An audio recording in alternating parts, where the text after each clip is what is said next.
जिंदगी तब अच्छी नहीं लगती जब मुश्किल लगती है।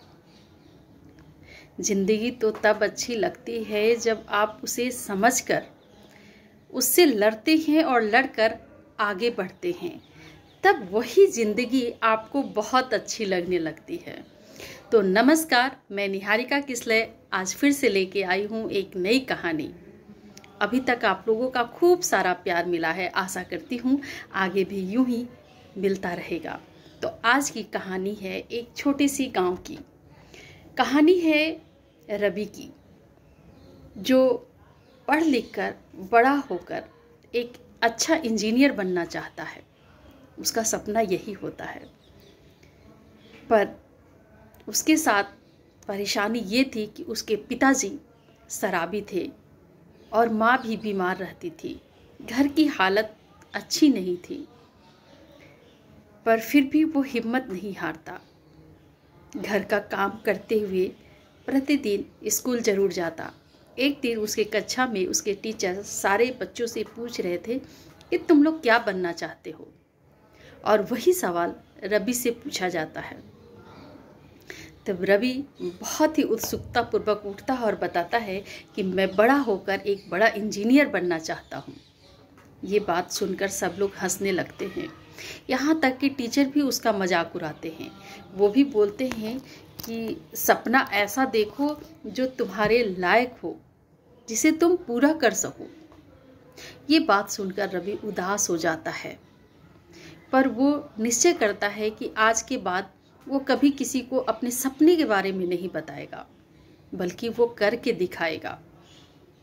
इतना आसान तो नहीं था कि वो बड़ा इंजीनियर बन सके, पर फिर भी वो अपने सपनों को उड़ान देना चाहता था, उसे पूरा करना चाहता था, और एक जिद के साथ वो शुरू करता है।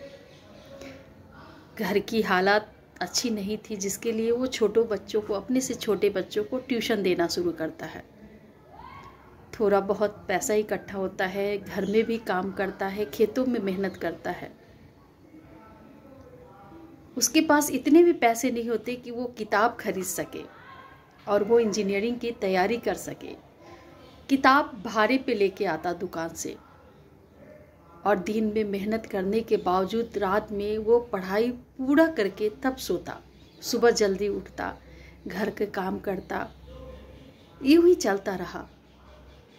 10वीं क्लास को पास करने के बाद थोड़ा बहुत पैसा जब इकट्ठा हो गया तो वो शहर चला गया, और कुछ सालों के बाद वो शहर से एक चमचमाती कार में वापस गांव आया। लोग देख के उसे अचंभित हुए। तब वो अपने वही टीचर जो उसका मजाक उड़ा रहे थे, उनके पास जब वो आते हैं तो बोलते हैं, क्या तुम वही रवि हो? तो वो पैर छू के उनको प्रणाम करता है, जी मैं वही हूँ। तब वो उससे पूछते हैं कि तुम ऐसे ये पूरा कैसे कर पाई अपना सपना? तब रवि मुस्कुराता है और मुस्कुरा कर कहता है, जीत सिर्फ लड़ने से नहीं मिलती।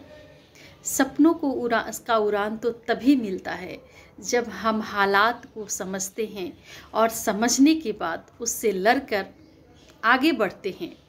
तब जाकर कहीं ज़िंदगी में हम सफल हो पाते हैं, और वही ज़िंदगी अच्छी नहीं लगती है, वही सच में अपना लगने लगता है, और वो ज़िंदगी जीने का मन होता है। सब लोग उसको देख के बहुत खुश होते हैं, और वो गांव के लिए एक प्रेरणा बनता है कि रवि, जिसके पास कुछ भी नहीं था, वो इतना मेहनत करके एक अच्छा इंजीनियर बन पाया। वो सबके लिए एक प्रेरणा का ये बनता है कि देखो, रवि के कुछ भी नहीं थे, हालात कितने ख़राब थे, फिर भी आज वो एक इंजीनियर बन के दिखाया। तो कहानी छोटी है, पर बात बहुत बड़ी है कि ज़िंदगी समझना और हालातों से लड़ना और लड़ के आगे बढ़ना ही ज़िंदगी का सही मतलब होता है। तो फिर मिलते हैं हम अगली कहानी के साथ।